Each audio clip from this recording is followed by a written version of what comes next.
Welcome again, everyone, to Jerry's Old Guy Review.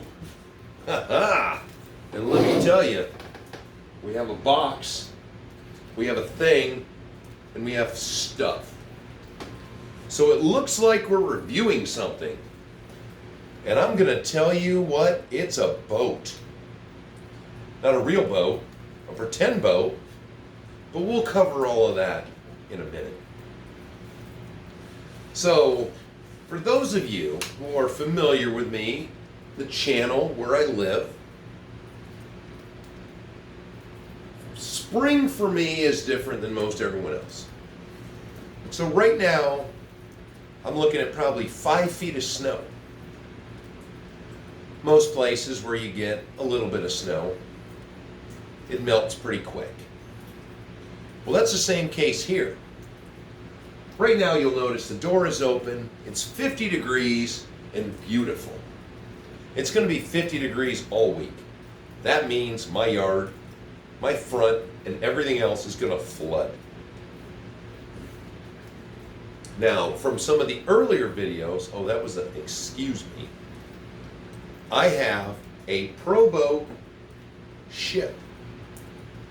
Well, since Proboat sold out too, everyone's favorite hobby shop, hobby owner, the corporate owned Horizon Hobbies.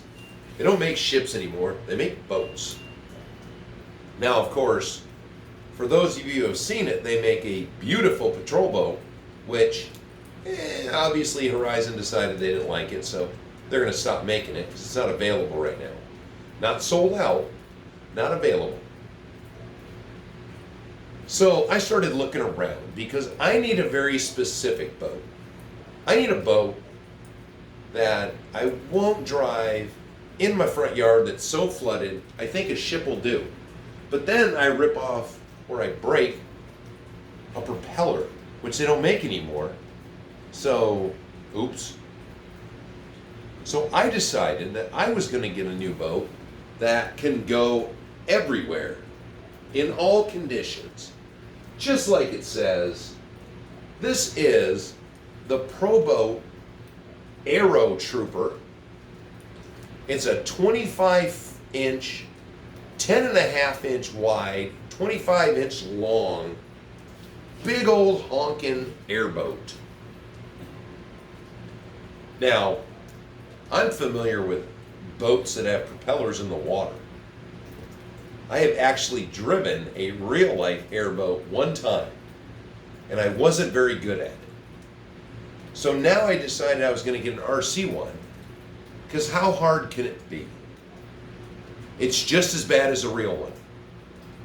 But meanwhile, I've only tried it on snow, which they say it can work on water and grass and dirt and snow. But right now my snow is more like ice. And this thing is a handful.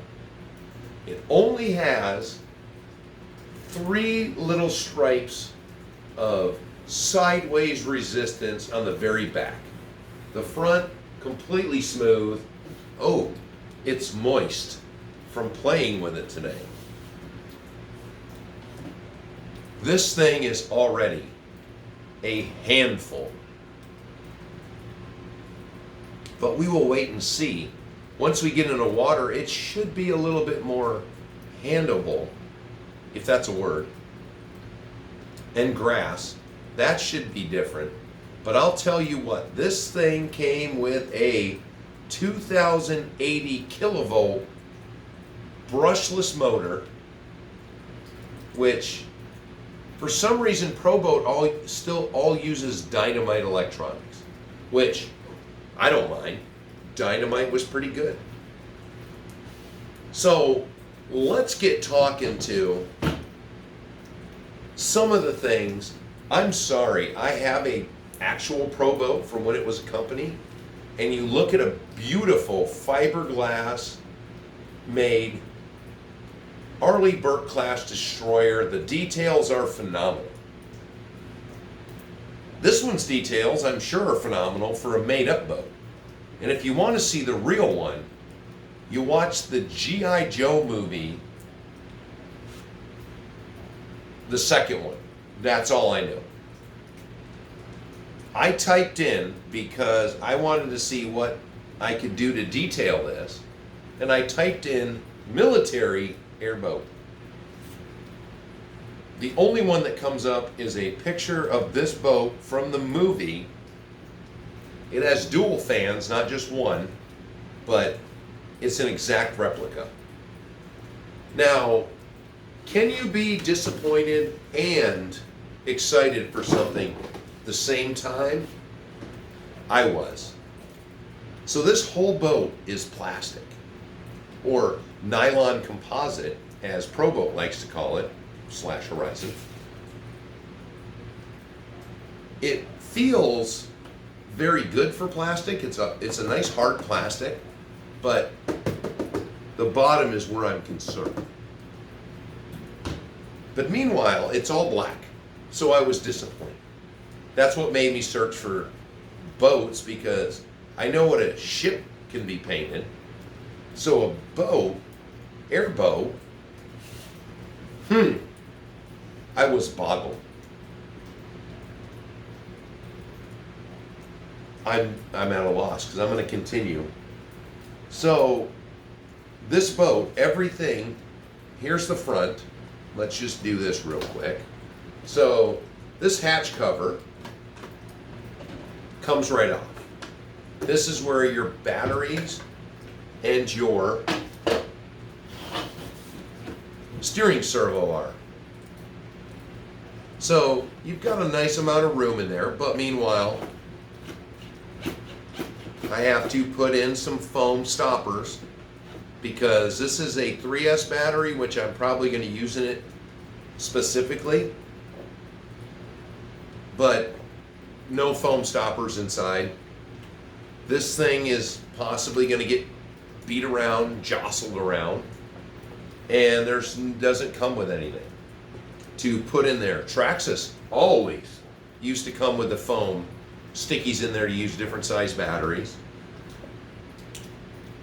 But you know what? That's not a big deal. I can put something in there. Hell, if I dedicate one battery to it, I can put Velcro on it. Problem solved. Meanwhile, it's a boat. So the original Proboats always made accesses. The access is a bit weird. There it is. There's the battery, no problem. But you'll see there's electronics in there, which are underneath the next cover. Now, the best way, if you're going to do some real work to this, is you take this front cover off for the batteries, then you take off this rack. First, you would have to unscrew these lights to move them to the side, which would allow you to take this windshield off, which would allow you to take the lights, move them underneath, run the wire out from underneath this frame, and then you can pull this cover off, which isn't secured in any way, except for these little friction. It just clips in, which also has two of them. It has carbon fiber on it, top and bottom, and this cage just basically pops off. So there's a good chance that if you were to roll it in the water or something of that nature, this whole cage is going to rip off, possibly rip your wiring for your lights, because let's look at that real quick. Comes with lights, not bad. They're actually kind of bright. Yes, I know, there's no receiver on it. Kind of fiddly in my opinion. You know, we could have did something, maybe put some clips in here, at least in the back to secure where the fan housing is. Because what I learned was I made sure to get another propeller for it. So if something happens to this one which could happen in some sort of, I'm just saying, accidents happen. And if this whole upper cage comes off, it's going to hit this fan blade and damage it, possibly. But meanwhile, that is all mendable things. The lights they move up and down, so you can adjust them. They're pretty tight. I'm assuming if we play with them a lot, they're going to loosen up. But then first I was disappointed by the all black. But then I was excited by the fact that I have no idea what one of these might look like in real life, and I can paint it any way I want. First of all being that I need to paint this deck a different color so I could take these windows off. What has it got? 3 windows that are just the same color. Now what I didn't discuss was some of the doodads. So it's got handrails, 3 of them, all up front here. You get a little bag with extra ones. You get some extra screws. You get some, what is that? Oh, and it's an extra rubber piece for the antenna. There's an antenna cap that I didn't even put on. And just that. But meanwhile, it also comes with some bases for the included oversized machine guns. You have this 50 caliber on a diet. It's the right length, but it's adorably skinny. You've got what looks to me like the old military saw, or it could be the new M60, but it's ginormous. This gun shouldn't even be remotely close to the same size as a 50 cal, but oh well, it's got guns on it. So, to me, military. So in standard Horizon fare, you get the STX2 radio, which, hey, a lot of people rag on these things, but if we all come down to it, Spectrum was the original the original company that brought the what is it called, the 2.4 gigahertz. They are the originators of that allowed us all not to have boxes of transmitters anymore. So you know what? I like to deal with people in the companies who are the first. You know, I have a Suzuki Kunquad 4-wheeler because Suzuki invented the 4-wheeler. I have a Polaris Ranger side-by-side because Polaris invented the 4-wheeler or the side-by-side. So I like going with the people who did things first. So you will not catch me ragging on Spectrum very much. But meanwhile, back at the sticker sheet, this is what you get with it.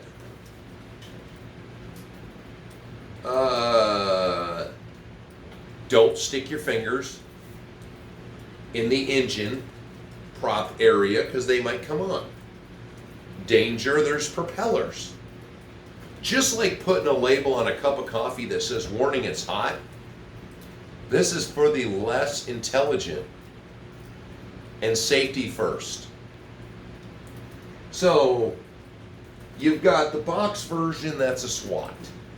You've got a sheriff version, police version, Navy stickers. I just don't even know where I'm going to go.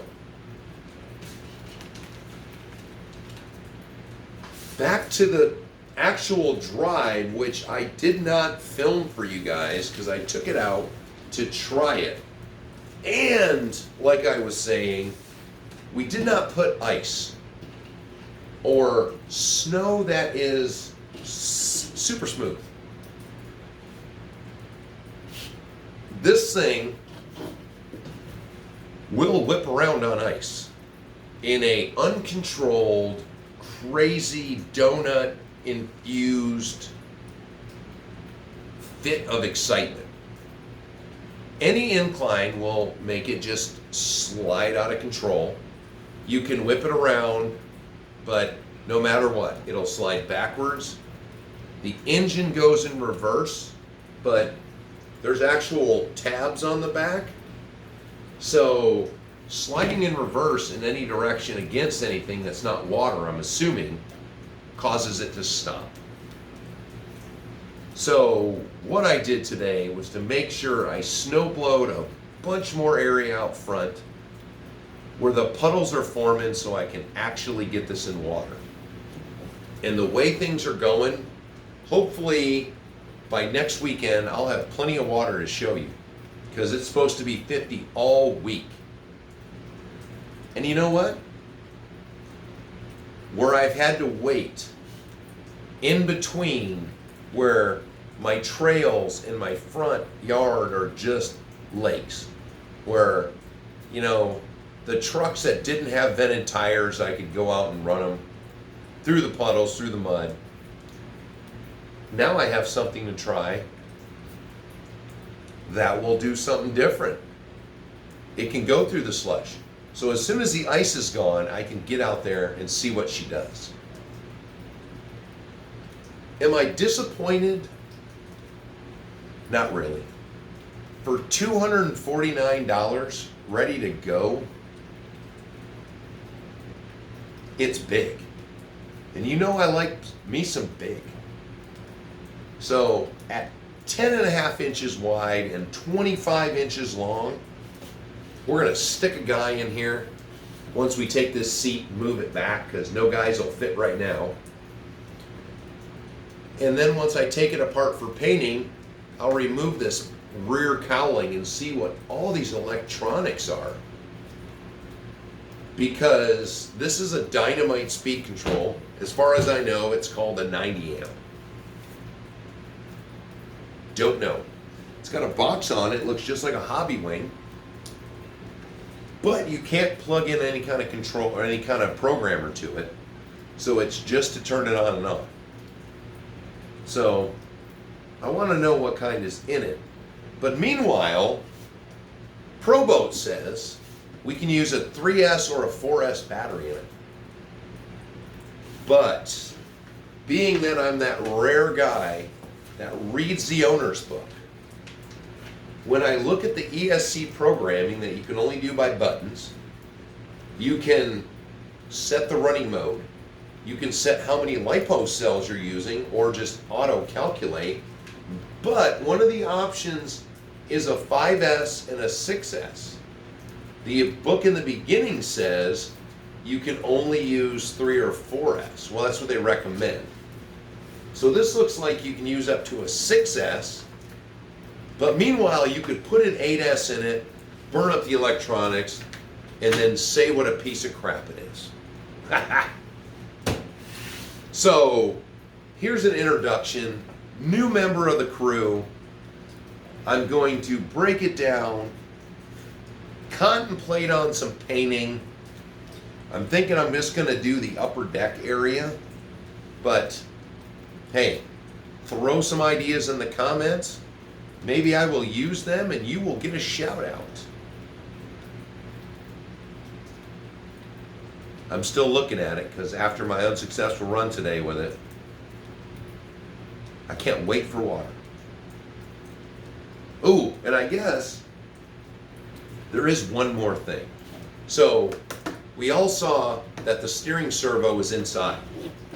Well, they've got this whole inner section, but they couldn't run the line, the steering shaft through the boat. They had to externally do it.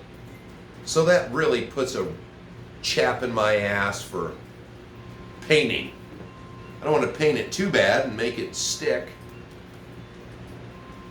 But meanwhile, there it is. Look at that big old thing. Okay. You didn't tune in to watch me stare at it.